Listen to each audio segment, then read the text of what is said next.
que vous m'entendez? Oui. OK, parfait. Merci. Good morning, Francis. Well, good morning, everybody. I hope everyone liked that COVID-appropriate police song, Don't Stand Too Close to Me. Well, welcome to the Housing and Webinar series. Today's topic, and our second in the series, is housing and politics. My name is Piotr Borslawski, liaison agent for the housing dossier at the TQSOI, Table Quartier Sud-Ouest de Lille. Our webinars are being held within the context of our Housing for All project, with the first objective of facilitating and empowering West Island communities to share their knowledge of current housing issues. This will facilitate brainstorming and enable residents and local stakeholders to co-create solutions for more diverse housing opportunities suitable for the West Island context. For more information, be sure to check out our website, housingforallwi.org. Now I'd like to invite Alex, Housing Dossier Coordinator at the TQS, to say a few words. Alex will be working backstage to make sure everything goes smoothly and will be moderating the chat and Q&A portion of the webinar. Thanks, Piotr. So if things look a little different on Zoom today, it's because we're using Zoom's webinar format. For those of you that weren't at our first webinar, this means that you can only see and hear the panelists and our moderator, Piotr. So unlike a regular Zoom meeting, you are not able to see yourselves and the other attendees. One of the main Zoom functions that you'll be using today as attendees is the chat, which you can access by clicking on the chat icon at the bottom of your screen. In the chat, you can type up any questions you might have that come up during the webinar. So as panelists are speaking, as Piotr is asking questions, you can go ahead and type in your questions as we go. Please note that if you'd like your questions to appear to all panelists and attendees, which we encourage, you'll have to select the all panelists and attendees in the drop-down menu in the chat. Also, feel free to ask your questions in French. So when we get to the Q&A period, I'll be reading the questions that are in the chat out loud. You'll also have the option during that period to virtually raise your hand by clicking the raise hand button at the bottom of your screen. You can then ask your question out loud yourself once we give you the chance to speak. And don't worry, we'll just go over these instructions again when we get to the Q&A period. We also encourage you all to stay with us for the length of the webinar. After the panelists close their discussion, we'll have the Q&A period, and we'll also be leaving some minutes at the end for you to fill out a short evaluation form. Finally, please note that today's webinar is being recorded. Thanks, Alex. For decades, advocates and politicians have debated how to offer better outcomes for affordable housing on a municipal, provincial, and national agenda. Data has shown that the public sees affordability as a major problem on par with healthcare and unemployment, but there seems to be a disconnect between affordability for both owners and renters. Okay, out of curiosity, what percentage of households do you think rent in the West Island? Tell us through this pop-up poll that we got going, and we'll give everyone 30 seconds to respond.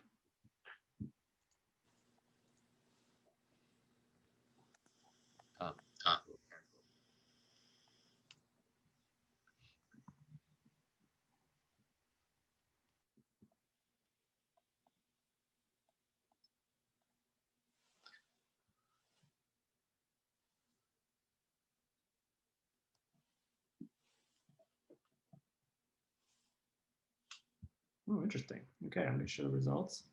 From the 2015 census data, actually 20% of West Islanders are renters, but that's probably changed now with new developments. But vacancy rates are dropping to an all-time low, which keep housing prices high and income stagnating behind. Low-income and middle-income West Island residents who are not homeowners are struggling to keep up with the real estate industry. So what policies and strategies can be put in place to help balance this increase and the availability of affordable housing in the West Island? Well, before we dive into this topic, let me introduce our panelists. Francis Scarpaleggia was first elected Member of Parliament of Lac-Saint-Louis in 2004. He has served as the chair of the National Liberal Caucus since 2011. The Honorable Mr. Scarpaleggia is currently chair of the House of Commons Standing Committee on Environmental and Sustainable Development. He has previously served as the chair of the House of Commons Special Committee on Electoral Reform as well. Francis holds a bachelor's degree in economics at McGill University, a master's degree in economics at Columbia University, and an MBA from Concordia University. Francis's wife, Jan, have 2 daughters who are here in the West Island. Next, we have City Councillor Mr. Benoit Langevin, who describes himself as a social entrepreneur, specializing in housing social programs. Co-founder and former executive director of Action Jeunesse de West Island.What, Councillor Langevin is known for his expertise in running successful requests for government funding and program development. Recently, he has lobbied the community to build a shelter in the West Island to combat the invisible homelessness in the suburbs, an initiative known as Ricochet. He is currently City Councillor of Bois de Liesse in Pierrefonds-Roxboro Borough and member of the Social Development Commission since 2017. And then finally, last but not least, we have Simon Mammone. Simon has a background in urban planning and has worked in the public, private, and nonprofit sectors. He is a development manager at the Groupe, a technical resource group known as a GRT, whose mission is to share and use its expertise to carry out community housing projects across the island of Montreal. Simon has an experience in real estate development and affordable housing policy with Groupe CDH, and he strives to address relevant social political issues, particularly those of equity, heritage, and sustainable development, in order to create a positive change in the communities. Thank you all for joining us today and taking the time to discuss housing and politics. So let's dive right in. Starting with you, Simon, set the stage and tell us about social and affordable housing and what they mean, and what role does the government play in delivering these types of housing options? I think that's a difficult task because, affordable housing has many different definitions, not only in Quebec, but across Canada, across North America, and even in Europe, it's quite different. But here in Canada, affordable housing is basically that the household needs to pay less than 30% of their income, that is before taxes, on housing. So for example, if you make minimum wage, you make about $2,000 a month, 30% of that is $600 a month. And that includes the housing costs, so the rent or the mortgage, and includes all the types of fees related to that housing, condo fees or electricity, water, and whatnot. Also, an important part of that definition of affordability is the housing needs to be adequate, meaning that if you have cockroaches, water infiltration, that's not affordable housing. That's just bad, cheap housing. Also, it needs to be adequate in the sense of space. If you're a family, you need to have enough bedrooms. We see that it's a huge problem in Montreal, overcrowding of certain apartments. That's not considered as affordable housing. So it's kind of these 3 pillars: the 30% mark, it needs to be in good condition, and it needs to be spacious enough for the household. And affordable housing is kind of an umbrella term for different types of housing. First of all, we have social housing, which is non-for-profit housing. So the private sector is not in social housing. There's 3 main types that I would call the state-owned or public housing. So this is the state or para-municipal organizations that own the housing. So Office Municipal de Montréal is one. They manage what we refer to as HLM, like the classic models of the 60s and to the 90s. And it's like more like state managed.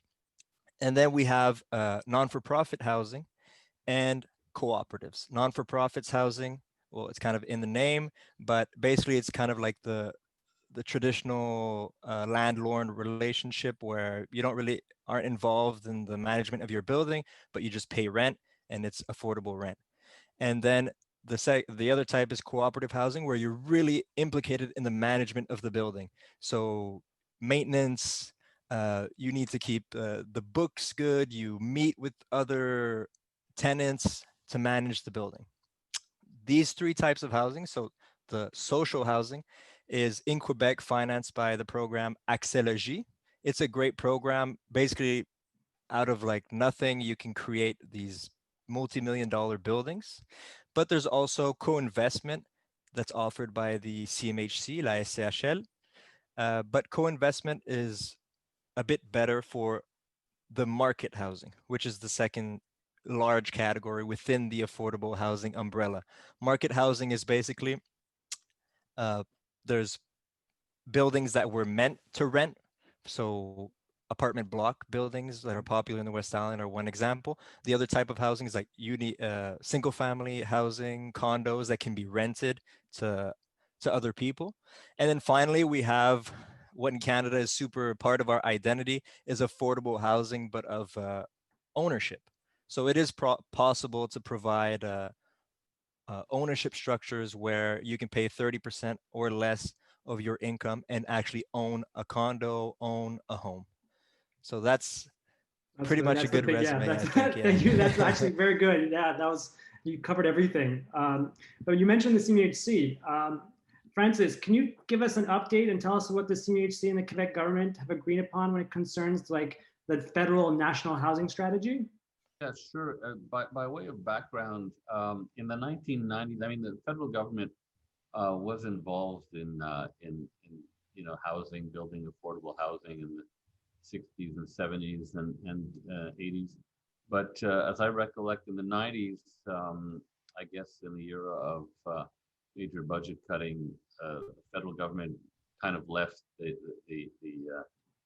jurisdiction, and everything really seems to have been at the provincial level. Well, we've brought in a national housing strategy, a federal national housing strategy, which to attach a number to it is $55 billion over a 10-year period, 2017 to 2027. Now, there's sort of two streams, if you will.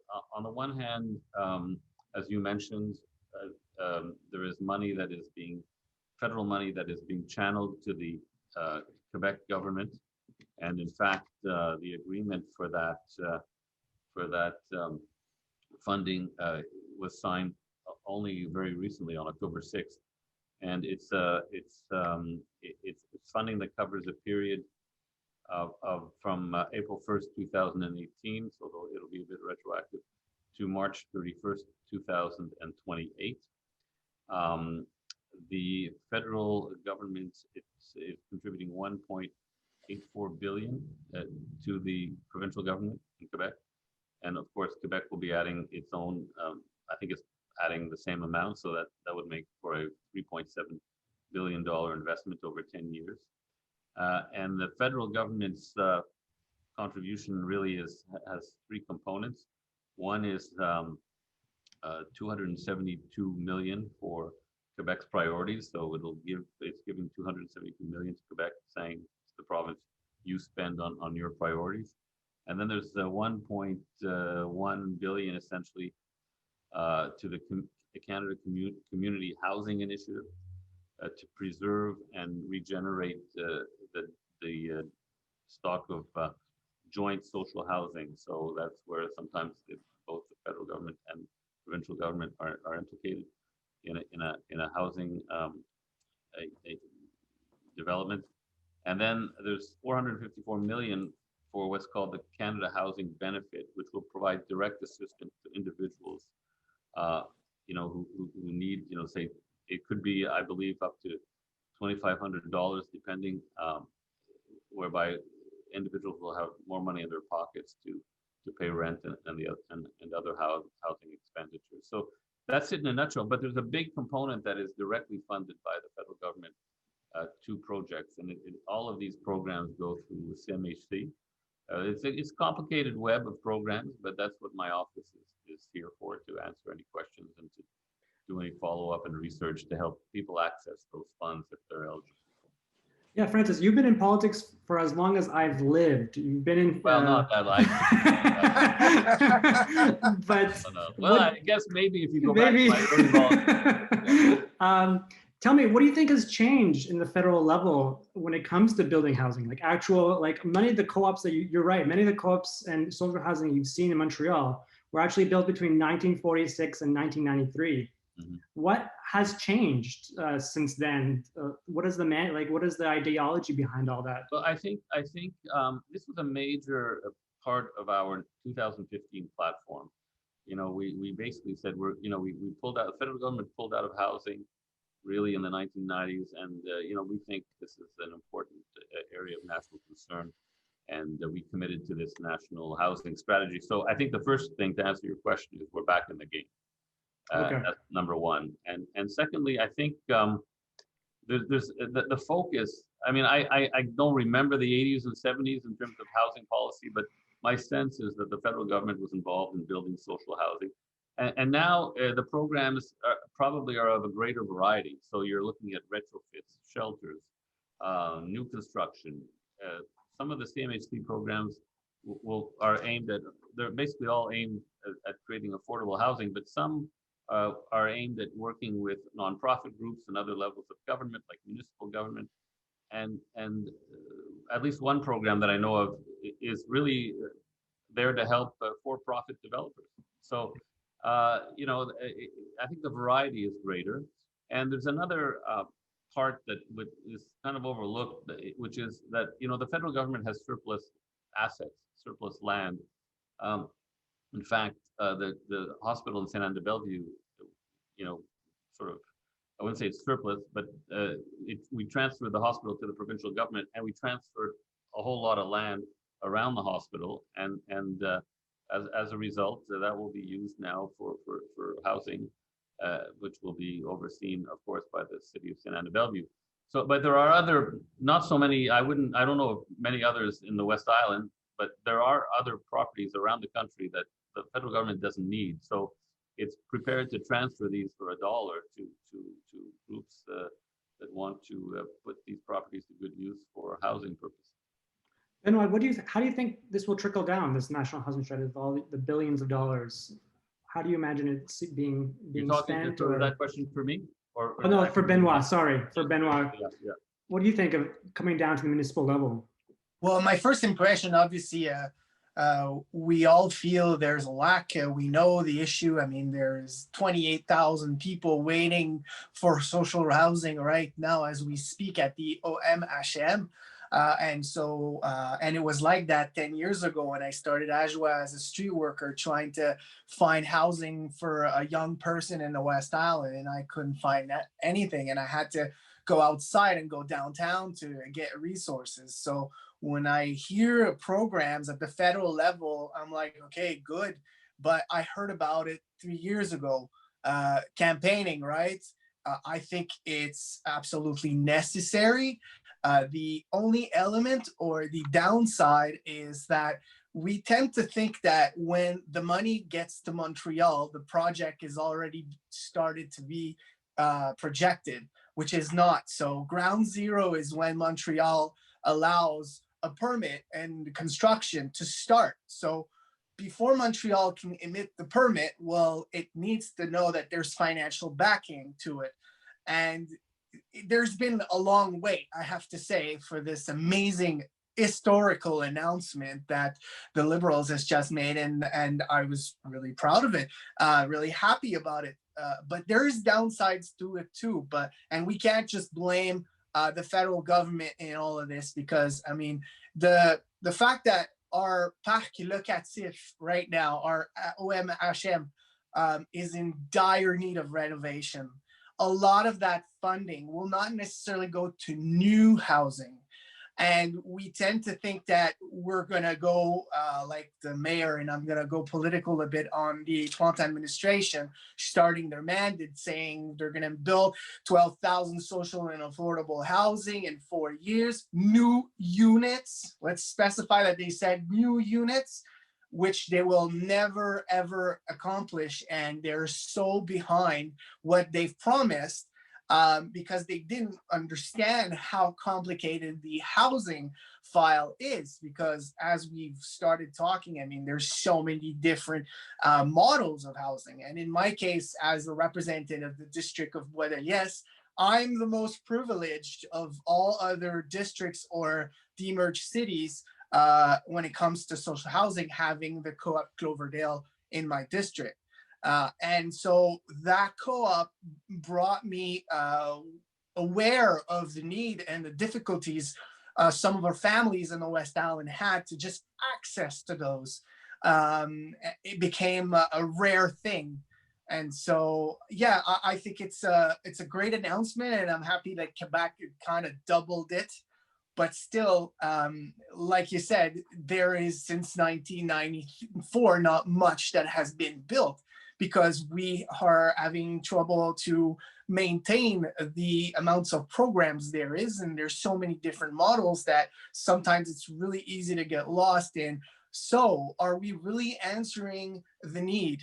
And I can prove now, being a spokesperson of homelessness, that we're not. And there is a lot of people left behind when it comes to homelessness being so prevalent in this crisis of COVID, which exposed the fact that it's not as accessible. Another thing that my colleague Francis hasn't mentioned is the rapid housing strategy, which I think needs to be mentioned in this panel, because yes, there's a lot of stakeholders that are worried about this program not taking in consideration global approach and the accompaniment necessary for someone to keep housed, to keep them in a house in some of the clientele. But still, it's 56 million in this pandemic that has just been dropped, and really pleased about that. Simon, what do you think? Like, the financial barrier is, I think, with the money coming down from the federal government, there's less of a financial barrier. But do you think we're too late? Is it too late, too little, too late? What do you think? I think the federal government has done its part. Now it's really about the provincial government renewing the Accès program, because right now we're kind of in a, it's the first time in our history at Groupe CDH since the beginning of Accès that there's no units left. So for the last year, a few months, we haven't done any projects of Accès. So the provincial government needs to come up with their solution as well to how do we renew this program. That's the first thing. I think the new ICRL, like Benoit was mentioning, is a great program where we have multiple projects at Groupe CDH, but unfortunately, it kind of like doesn't work for the context of more suburban communities like the West Island for a number of reasons, and we're a bit disappointed by that. But it's just one program, and we're also exploring now because, like Francis was saying, is that the federal government is back in housing. So now we're taking a look also from our point of view, where Groupe CDH, we develop these projects with our clients. We're like getting to know the programs, this huge web of, there's plenty of things you need to consider. So we're getting a hold of this new structure, and I think it's going to take time. Yeah, we're not probably going to get the 12,000 or so units that were promised in the city of Montreal. But hopefully in the next few years, it can take off. But that is really the provincial government with Accès needs to figure it out. So like that, we have two strong programs, Accès and the federal government, and this will really, really unlock the potential of developing affordable housing and social housing in the West Island. Very interesting. Go ahead, Benoit. Now that the city of Montreal has the rights in habitation, which la loi sur la métropole, Réflexe Montréal, Accès program used to be managed by Quebec. Now it's managed by the Habitation Service, and it's called Accès Montréal. And yes, there has been marked $150 million in the next budget for 2021, even if the entente hasn't been concluded between Montreal and Quebec as we speak today. Maybe it's signed today.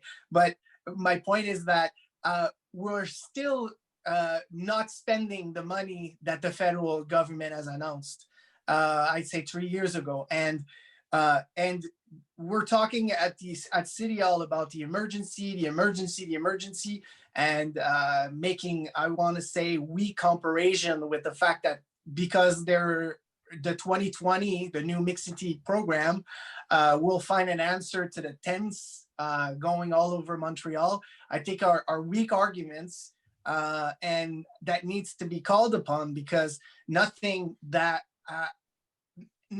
of the 2020 announced will, and I'm going in the mixed city bylaw that was just passed last council, and that mixed city is not an answer to homelessness as we speak now. Nothing from that bylaw will come out until 4 or 5 years. I don't know if you can comment on that. As a CDH group, you know how long it can go from planning to funding to planning and the realization of housing. And sometimes people think that you can build a shed in a backyard and that's social housing and it's okay. It could be done in 6 months. But reality is that these types of project has so many stakeholders every single time that they take twice, maybe twice, even 3 times the amount of the private sector in time of realization. That's a good point, because yeah, it does take time. Francis, there are deadlines to this money. Is that correct? Well, it depends on the program. Like I know one program already is closed. It's the Affordable Housing Innovation Fund, which was a fund, and these things open and close. It depends on funding. It depends on the upcoming budget. But that program was to encourage new funding models and innovative building techniques in the affordable housing sector. But in terms of other programs, I don't have the deadline dates per se, but I guess what I'm saying is, and to everyone's point, is that housing is extremely complex. It's not just a question of, knocking on a door. You need to bring people together, develop the project, the concept. And my office is there. If somebody has an idea, I know that I've been in touch with members of AJOA over the Ricochet project to invite them to roundtables to learn more about what's available. And we're there, if somebody has a question, to say, look, I have this idea, I've got some partners potentially, I've identified a space, how can the federal government help? Then we start digging. We have our contacts at CMHC and so on. So we can explore eligibility requirements, deadlines, and so on and so forth. So I invite anyone who, and again, right now I'm quite focused on Ricochet because that's something that's taking shape, and we believe that 1 or 2 of these programs might be able to help. So that's, I'm encouraging anyone who has a concrete idea and some potential partners to approach my office, and we'll do some research. You're definitely right, Francis, that it's very complex. But there are a lot of tools, like a mechanic who sees a problem with a car, he has different tools that he can solve and fix the problem, right? Right. One of those tools is the inclusionary zoning strategy that Benoit has mentioned. And it is a tool that will boost affordability. It won't eliminate it, but it'll definitely boost it. Simon, can you give us a bit more information about how that will look, an inclusionary strategy that's mandatory at this point? Well, it's interesting that it's going to be mandatory, but only for the city of Montreal, right? So the agglomeration, so certain municipalities that are independent won't have that. So my first fear is right away, I already see that there's going to be development pressure going towards these communities where there's not going to be inclusionary zoning in place, like the Métropole Mix. This is my first fear. But for example, Pierrefonds-Roxboro was part of the city. So I think it's going to be definitely a plus. For us, we work with the private sector to provide kind of that segment of affordable housing. We have a program for that. And we collaborate right now on some of the Montreal's biggest sites with developers on the Métropole Mix to ensure that there's social housing included in large developments. So you guys know probably the Molson development near downtown, working on that. And in the West Island, we're seeing big properties as well. Like Fairview of Pointe Claire is going to be a big one.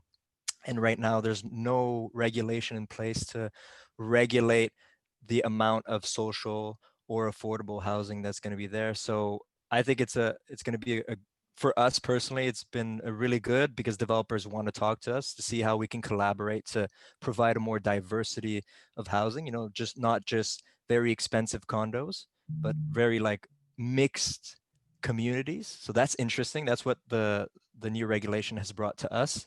But now it's just a question to see what's going to be the response for the other municipalities that don't have this regulation. I'm curious to see what's going to happen. Yeah, you're right. It's a simple tool. It's a bylaw. It's a bylaw that Montreal has put in place. But Ben, I'm going to ask you this before you can follow up as well. Are we too easy on developers? There are a lot of things going on in that bylaw that have not say loopholes, but there are different strategies to go through it. What do you think? I think bylaws are never perfect, and especially that one. That's true. And especially that one. And I think there's a time limit as the market evolves and as the stakeholders evolve as well, who investors change over the years in Montreal. There's many aspects to this that, can you hear me? I was Yeah, we're good. Yeah, we're good. receiving Yeah, a call at the yeah. same time. And I think that, yes, one of the main problem with this bylaw is that there's 19 boroughs, yet there's 15 demerged cities, and we're part of the CMM, which includes Vaudreuil, Les Cèdres, which includes Laval, which includes all these big municipalities. And I find it a bit odd that we're willing to go, and I voted against last week that bylaw, and especially even if I've been an advocate for homelessness over all these years, is because at the end of the day, it's going to be the first buyers that's going to pay a hidden tax. Because when you think that a project will have, on top of the REM taxation, will have a housing taxation, quote unquote, if they decide to build, versus paying the square meter price it costs to the city, and then they can rebuild something else,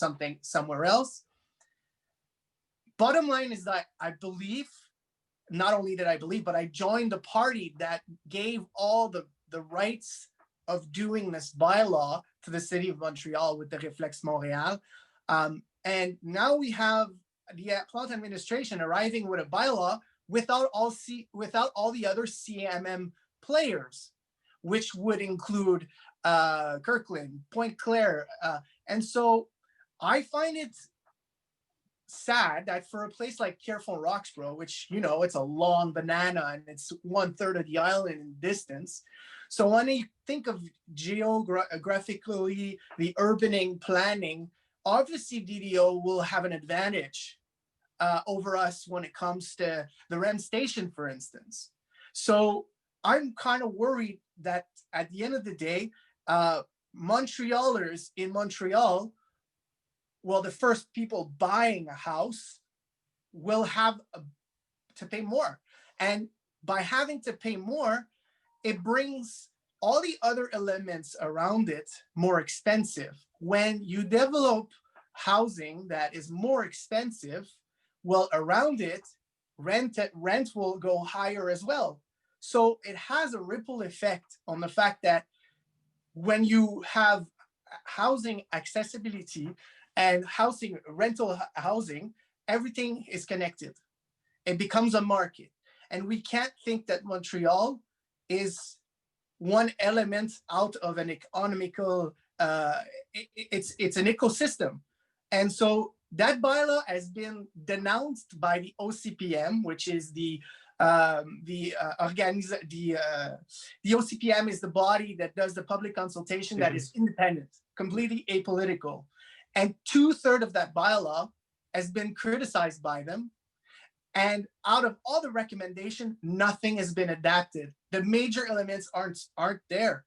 And so if 2/3 of your regulation is criticized by the OCPM, why aren't you not waiting, but adapting it to what the experts are saying?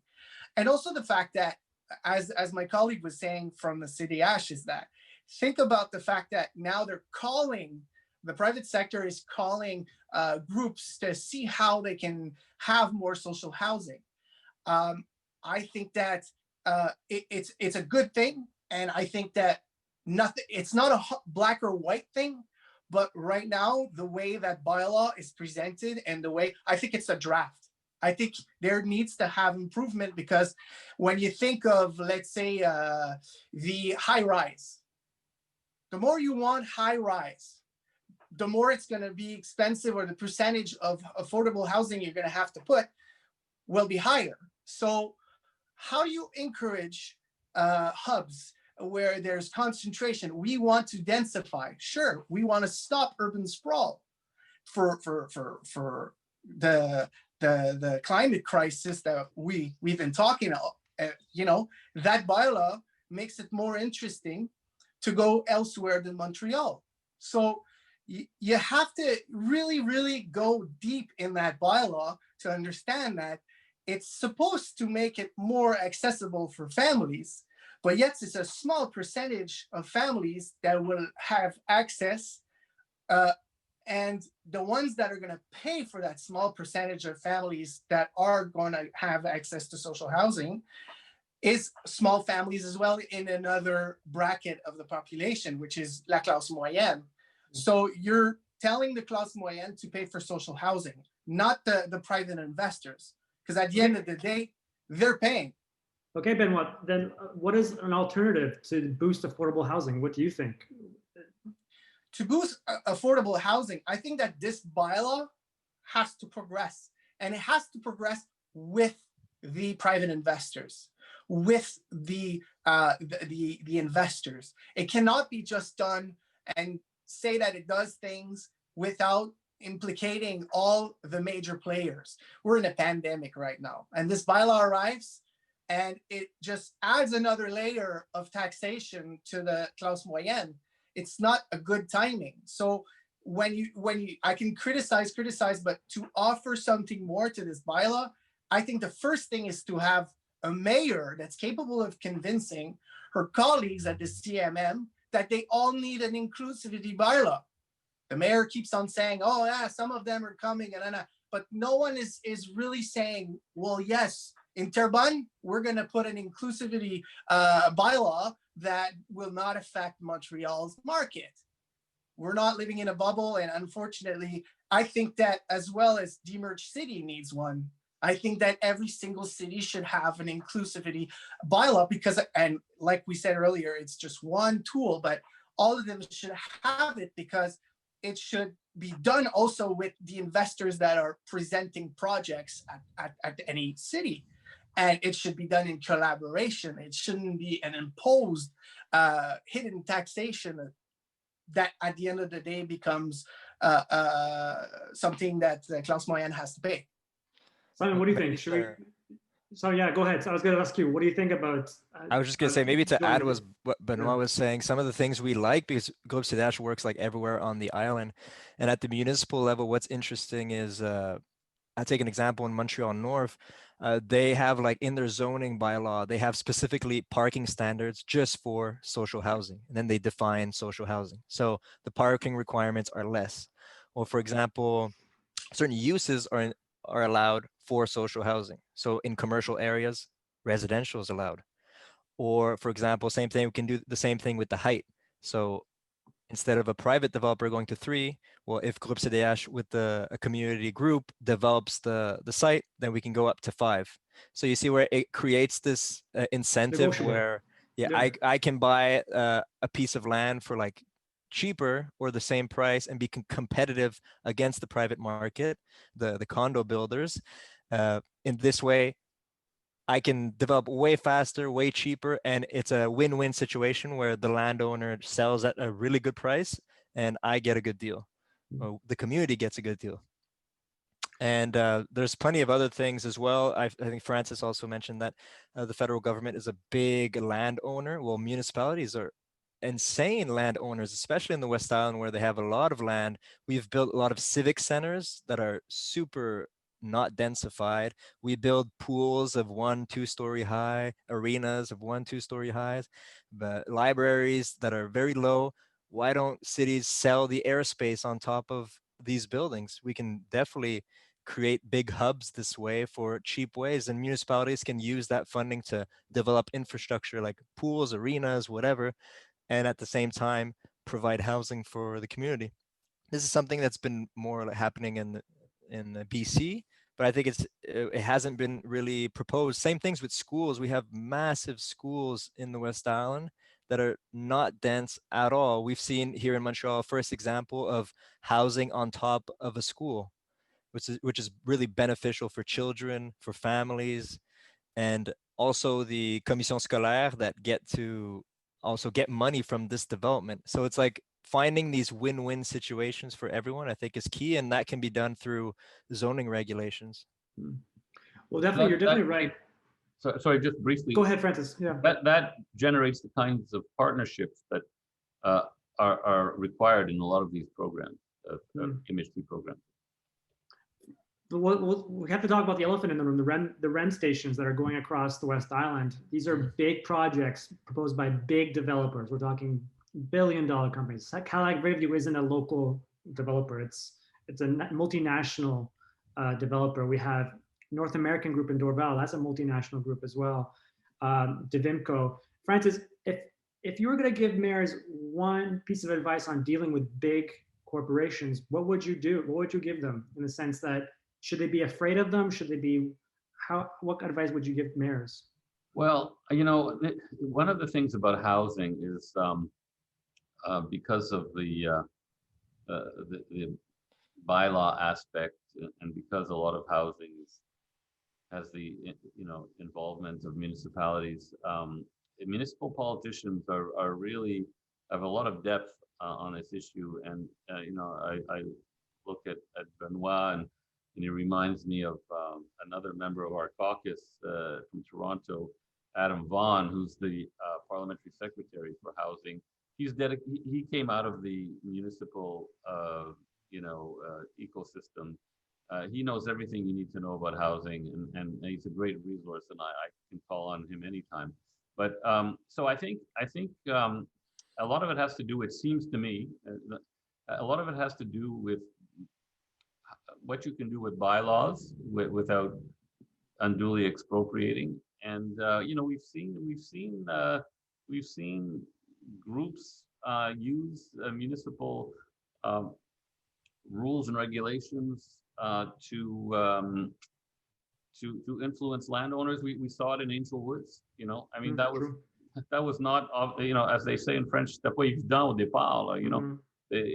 These landowners had rights, and somehow, and I don't quite understand it. I'm not a real estate lawyer or municipal politician, but somehow they were able to use the bylaws and the law to their advantage. And I think cities, that's what they have to do. They have to really be creative, and with the help of experts and the community.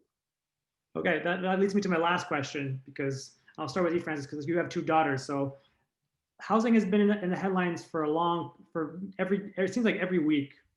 How do you see this housing issue evolving in the next 20, 30 years for your daughters, for example? What will they be living through? What do you think? I think,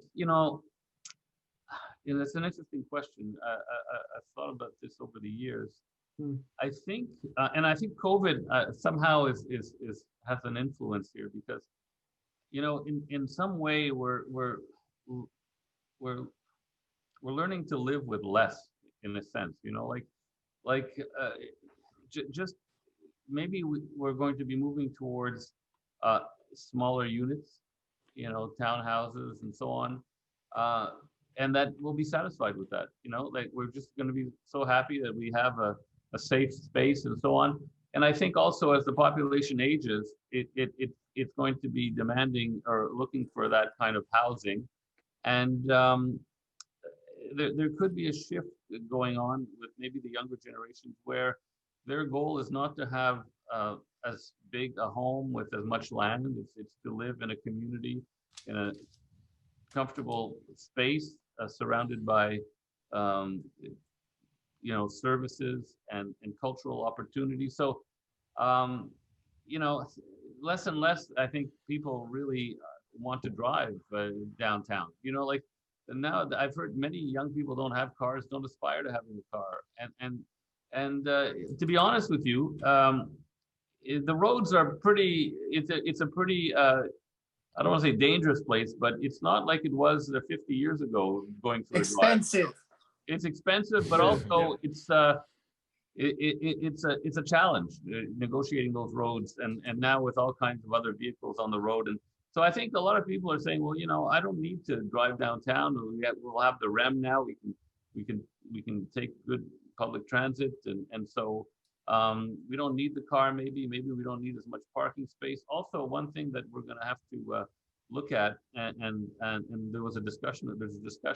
The Environment Committee of the House of Commons is looking at zero emission vehicles right now, and one of the issues is it's not just the recharging network across the country. It's how do you rewire houses such that you can plug in ZEV? You know, it's great in a new development, you can plan for it, but how are we going to do it in the city and in older buildings? So I think that's going to be an issue going forward. Especially when you put bike paths in front of the charging stations. Exactly. Then, okay, Benoit, what, hey, I have to say it. Benoit, what do you think is going to be? But to be honest, Yeah. Benoit, what do you think? 20, 30 years? How are we going to do affordable housing? I think with the proper bylaws, I think that with governmental willingness, in the next 10 years, if the money is well spent, maybe we'll be able to achieve, to renovate what we already have. And I want to say that social housing is also it's part of everything. It's part of a global economy. I mean, the pandemic has been hard on our youth. The future of our youth, you're talking 30 years. Let's talk about how much money is being spent right now at the provincial and federal level for good reasons, for important programs, for all of that. But let's be honest that a lot of money is being spent, and how long are we going to pay for this interest of all this borrowing of this massive money? And I think that social housing has to become part of the DNA of any municipalities. I think that it should definitely be part of any type of development. Whenever, and I was criticizing the inclusivity bylaw presented by the Plante administration, but I think it's a stepping stone towards something. I think that we're in a direction, in an orientation that has been started with the ability for Montreal to have Accès Logis Montréal, and then slowly we'll be able to go towards, maybe it'll be a federal law, maybe it'll be a provincial law, but at the same time, I think that every programs usually starts from the municipalities, and then other levels of government are like, oh yeah, let's improve this aspect of what was presented at the municipal level. I hear sometimes interventions I do at City Hall, they end up being a proposition, a declaration at the National Assembly. So I think that there is sort of everybody's listening to each other, and I think that in my case and in my party, I think that it's evident that it is a priority. It's a priority for the Plante administration as well. So I wouldn't see in the near future why that priority would change or would not be a priority. So in that sense, I think it's very positive, and that we're going to go towards what hasn't been done. Like my colleague Francis was saying, is that there was a lot of years where, when Heritage Canada program stopped with, the Conservative, for instance, I mean, obviously it had an impact in development for all these years. And now we have a deficit to make our Montreal updated, and not have as many units not being used as we speak right now. And maybe build more new units with bylaws in collaboration with the private sector. Okay, Simon, I'm gonna ask last one is you. Born and raised in West Islander, where do you see in 20, 30 years? Well, I think we can't ignore the environmental crisis. I think that's going to change the way we live, evidently, in terms of, I think, density. I think the West Island is going to have to face density. How are we going to approach this density? Right now, we're kind of focusing on only a few parcels, huge kind of tall buildings, high rises. What are we going to do with the single family houses? I saw in the comments also NIMBYism. I think that's going to be a huge issue in the future in the West Island. How do we, have a shared vision as a community of housing and how our neighborhood looks like? I think I share also the same comments about the shift of mentalities. of cars, the size of units as well. The home ownership, I think home ownership will probably be less popular for two reasons. Well, it's going to be a tougher market. It's probably going to be more like Toronto and Vancouver. That's where we're headed. And also, yeah, we're going to have to learn to live with less, and this idea of a consciousness of the environmental crisis. And I'm just going to finish with this, since, as you mentioned, I am from the West Island. I think fundamentally for me, the West Island historically has always been a place for the middle class.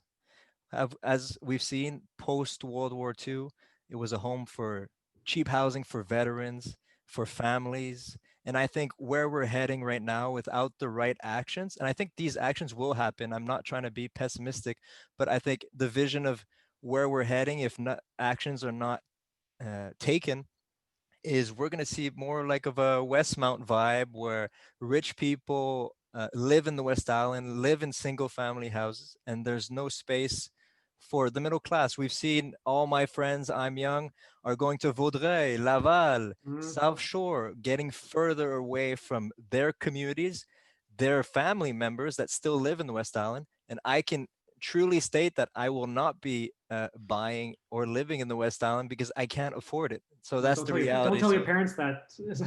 yeah, don't want to make them cry or anything. But Okay, yeah, well, maybe I'll come Go ahead. back in a few years when I have the money. But right now, it kind of sucks that there's no options for this new generation. And the West Island has been affordable for over 60, 70 years. So just something to think about. It's my last thought. All right. Well, thank you guys. Thank you so much, gentlemen, for the great discussion. We've now reached our Q&A portion of the webinar. So let's see what kind of questions the attendees have us for today. Alex, what do you see? Okay, so I'd just like to remind everyone to type any questions that they might have in the chat. We have quite an active chat right now, but just to remind everyone, you can do so by clicking the chat button that appears at the bottom of your screen. I'm going to be reading the questions out loud. You also have the option to click the raise hand button, and Piotr will be looking for those raised hands, and he can then give you the option to ask your question out loud. So starting from the top, we have a comment/question. One of the factors that I see concerning affordability is that affordable districts in the West Island are targeted by developers who are purchasing reasonably priced lots, tearing down perfectly good homes and putting up multi-million-dollar homes, changing the face of our municipalities. How can one stop this and keep the post-World War II veterans' cottages and bungalows in the hands of people who need homes as opposed to developers who want to make money? Are citizens so completely helpless in front of the private sector to do whatever they want to do? That's a tough Do any of question. our panelists, have any reactions or answers to this question? Well, my understanding is that every community, every municipality has a, I don't know if you want to call it an urban planning committee or a demolition committee. And so, those I would think is where those decisions are being made. They have to deliberate on what makes sense, what doesn't make sense. Sometimes they're up against the property holder rights, which are never absolute, but it is sometimes a legal matter. I think that's where the play is really. It's in the municipalities and within those committees, and it's, I guess, in some ways a case by case. There's many factors that would play into the decisions, I would imagine, of those committees, those planning and demolition committees. Benoit, what do you think? Well, I think that I want to remove a bit of the pressure that Francis just put on the CCU of municipalities. Le Comité consultatif d'urbanisme a pour mandat, has for mandate to really concentrate on specifics of a project. At the end of the day, it's really a question of laws, urbanistic laws, which allows you to, have a driveway this wide, over this wide, in that corner, in that type of land, and so when it comes to it's part of a plan. It's part of the urbanistic plan that is partially imposed by Montreal through the CMM, and partially in the plan of a city, the city of Kirkland, which, for example, or Dorval, or they are part of a larger plan when it comes to urban development. Now, if citizens are starting to be vocal about the fact that a lot of the housing from the Second World War is being replaced by larger units and mega investments that are modern and 5 times the price. I mean, the unit needs to be renovated, but it also needs to respect the environment it's in. So sometimes I think that when these projects arrives, they're going through a consultation process, and there is initiatives such as you can still vote against these projects by doing a referendum. It's still, I know, like 2 years ago it was almost removed, but that referendum is especially is the voice of the citizens that does a petition saying, well, we don't want this project when the consultation arrives. We don't want this project, and we want it to go through a referendum process. And if the referendum says, well, no, you can't build this massive house, well, the project won't happen. But again, it means citizen involvement. It means signatures. It could mean up to 150, depending on the size of the project. But there is that route for citizens to control the urban planning of their territory, in a sense. Thank you, Benoit. That's a good one. So another question that we have is, when I ask my municipal council why they aren't demanding that developers include a 15 or 20% of the units to be affordable before approving their project, I get told they don't have that power. And yet I have heard the Montreal Council demand that and have consequences if their demand is not respected. My daughter's an architect in London, UK, and the firm she works for has worked on many large housing projects that had at least 20% affordable, another percentage for handicapped, and high standards for ecological targets too. Why can't we get those kinds of demands made here? I'm assuming this person is speaking of the West Island specifically. That's true. There has been aspects where the city thinks it's powerless. Simon, do you think, working in the public sector, private sector, now Groupe CDH, do you think that that's true? Yeah, I think it's just a lack of political will for certain administrations. Unfortunately, I think there's still the thought that this bylaw, these types of bylaws will prohibit development. So a lot of Economic development. Yeah, so I think some of that might be funded if these bylaws are completely extreme, but I don't think that they can, prohibit development if they're well written and whatnot. But I think it's also something that's just new. So a lot of these councillors, I think, are not aware that you can actually use the law in this manner.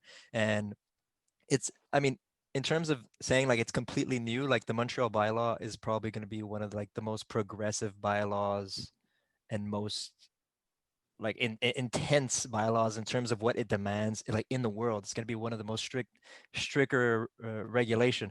So all of this is very new. So I think there's a need for us, for the community, to educate our councillors as well, to have these conversations in a respectful manner, and to show them that are other solutions. And I think in the next 2 or 3 years, every municipality will have to adopt some sort of regulation that will mirror the one that Montreal has adopted. It's probably going to be not as strict than Montreal, because there is this idea, I think, in the West Island politically that it might prohibit growth.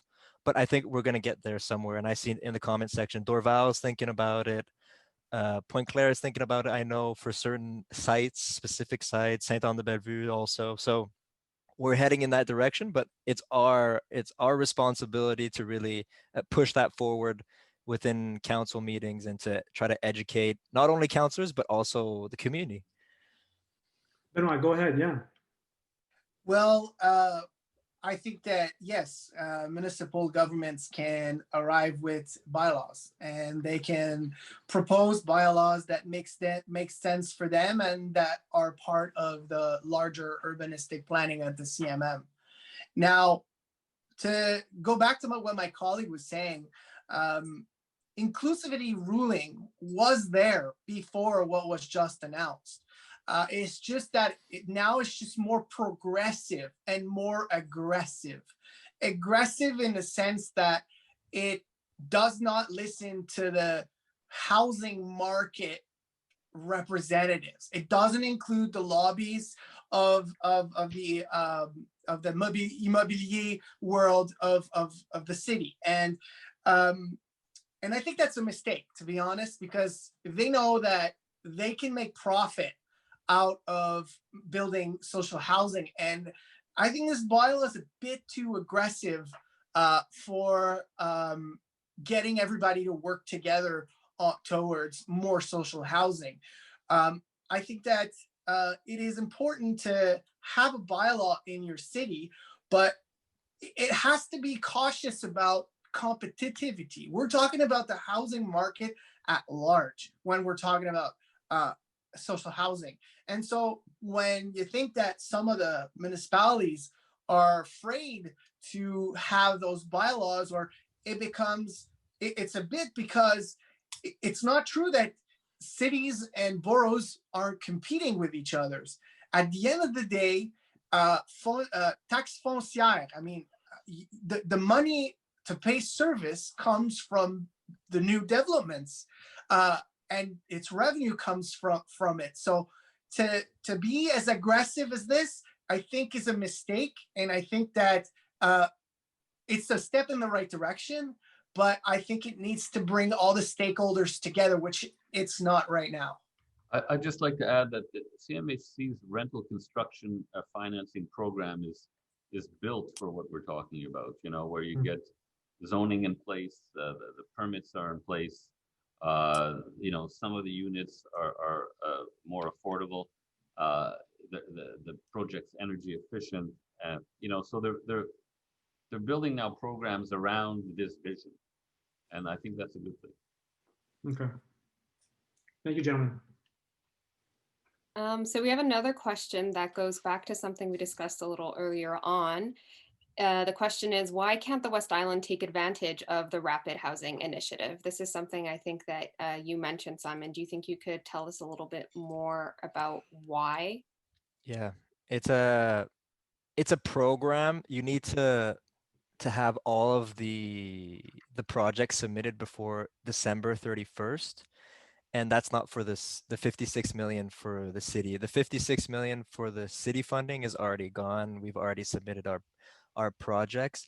And then there's another envelope, 500 million, that's available for all of Canada, that we can still do projects, submit projects for December 31st.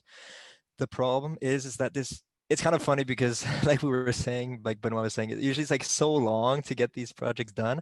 And then this program, it's a reaction to the pandemic. So we want to get units out there. So it's so quick. But since it's so quick, it has its own challenges. For example, the number one challenge is that the zoning, meaning like the height, the density, everything, the use needs to be clean. So it needs to be ready to build. And this in the West Island is almost impossible to find. So that has not, like, it's not only the West Island, just most suburban communities are just like knocked out automatically. And also there's this affordability factor where a lot of the clientele, like for example, homelessness and everything, it's very hard to find the right financial setup to provide the services that these people need, not only the housing. And this program doesn't focus on services, which I understand why. So it's just one of these programs that's super quick, that's a bit like too quick for certain communities and certain clienteles. That would be like my short answer. It's pretty good. Okay, cool. Yeah. We covered it all. Okay, thank you. Another comment here. At the municipal level, there is a lot of pushback from citizens, NIMBYism. The developers want to get their investment back. There is a minimum construction they can do to satisfy the citizens' NIMBY mentality. Also, if a project was to go with government funding at whatever level, there needs to be a team, mostly volunteers, to manage the project. People willing to take on this responsibility are non-existent. Do we have any reactions from our panelists? I think we're touching on NIMBYism here and then project management. Yeah, go ahead, Benoit. Well, in 2008, I realized my community didn't have a shelter for homeless people. It took 10 years. In 2018, we got a letter for Ricochet. And then I joined politics, and then I switched, but I realized that the programs are often created for communities that are already ready to exploit and to do the expenses for these types of programs to happen. And so that's why there's something underlying most of these housing projects that is required, which is social development. If a city does not invest in a social development strategy, and social development is about justice sociale, and it needs to take in consideration the differences in the demographics, the economical demographic they have in their community, in order to plan for the next 10 years ahead, to make sure that these types of funding, like rapid housing, how come the West Island can't have access to this type of funding? Well, because its social development isn't developed enough to be able to have groups, housing groups. There is not even a group to defend the right of our renters in the West Island. You have to go to Saint Laurent.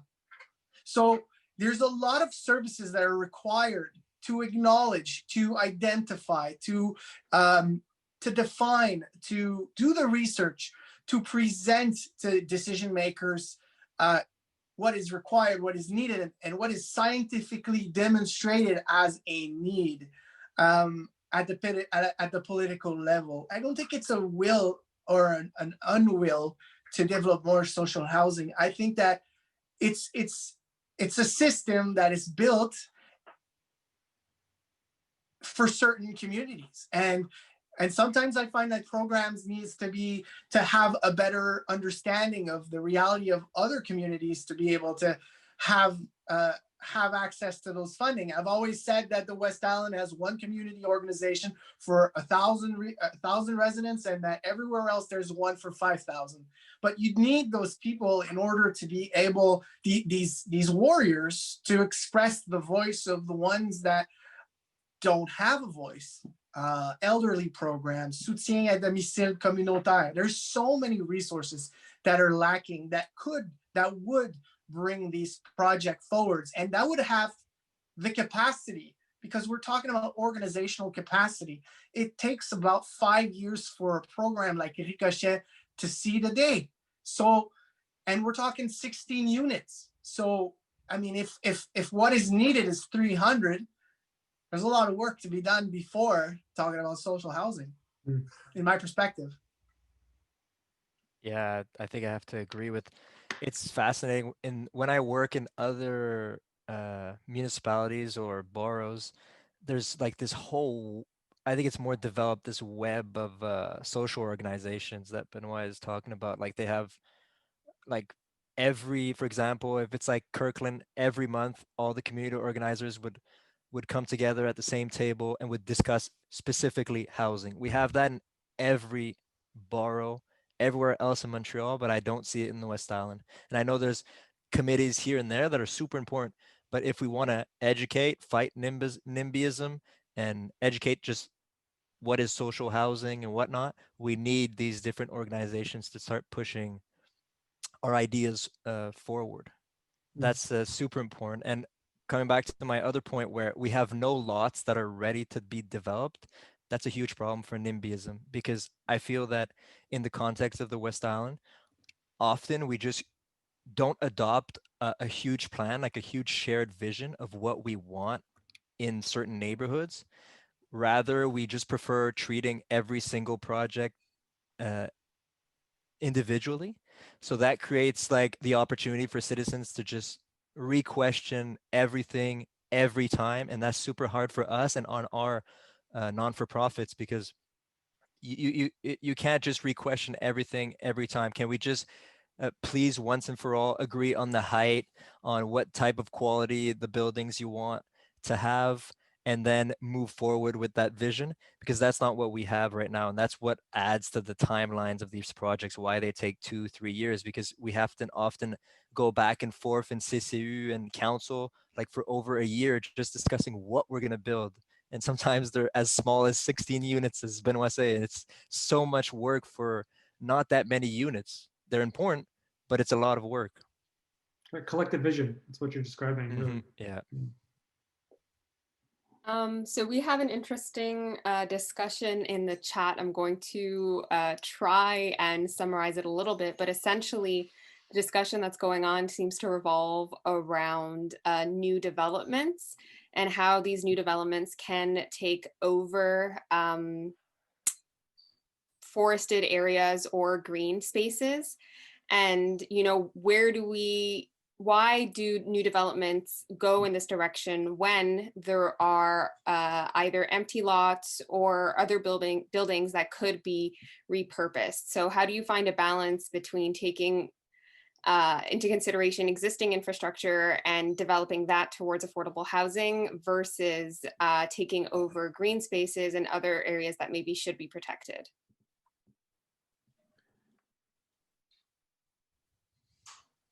Again, I guess it really comes down to the community's the choice of what kind of mix it wants. I mean, I think, you know, Benoit hit the nail on the head when he said, you know, when you really get down to it, it's about local grassroots democracy. It's what do citizens want, and how much effort, how much does it mean to them? Does it justify the effort that is required? And organizing at the community level when you, as a volunteer, is a big commitment. You know, there are examples in the West Island of volunteers coming together and affecting zoning and development. I mentioned Angel Woods, but also the Villa Beau Repair. That came out of a church group, you know, as far as I understand, and so they already had the kind of organizational structure, if you will. It wasn't, you know, an organizational structure dedicated to housing, but it was used to push a housing project, and that required obviously working with the municipality. So it depends on the community, and developers, yeah, they're going to, if they find a nice piece of land and they can make something nice out of it, sure, that they'll try and do that. But you know, they have to do that within the confines of bylaws. And you know, if you're a politician, you know, you've got a lot on your plate. You want, you know, you'll focus on what people come to see you about. And that's just the way, you know, that's even myself with issues at the federal level. You know, if I get a whole whack of mail on a particular issue, well, guess what? I'm going to start researching that issue to be able to respond as substantively as possible. And then I become a bit of a little expert on that issue. And when it comes up in a committee or in the House, I've got something to say. So it's the same at the municipal level. You need to engage the local leaders, councillors, and so on. And you know, they're open to being engaged. That's what their job is. Yes, we are. Anybody's open to being engaged. Thank you, Fred. That's a good point. So I think that that's it for today. It's most of the comments and questions in the chat. If there are any comments or questions that we weren't able to get to directly, please rest assured that we're taking all of these down and are keeping them, and we'll think about them going forward.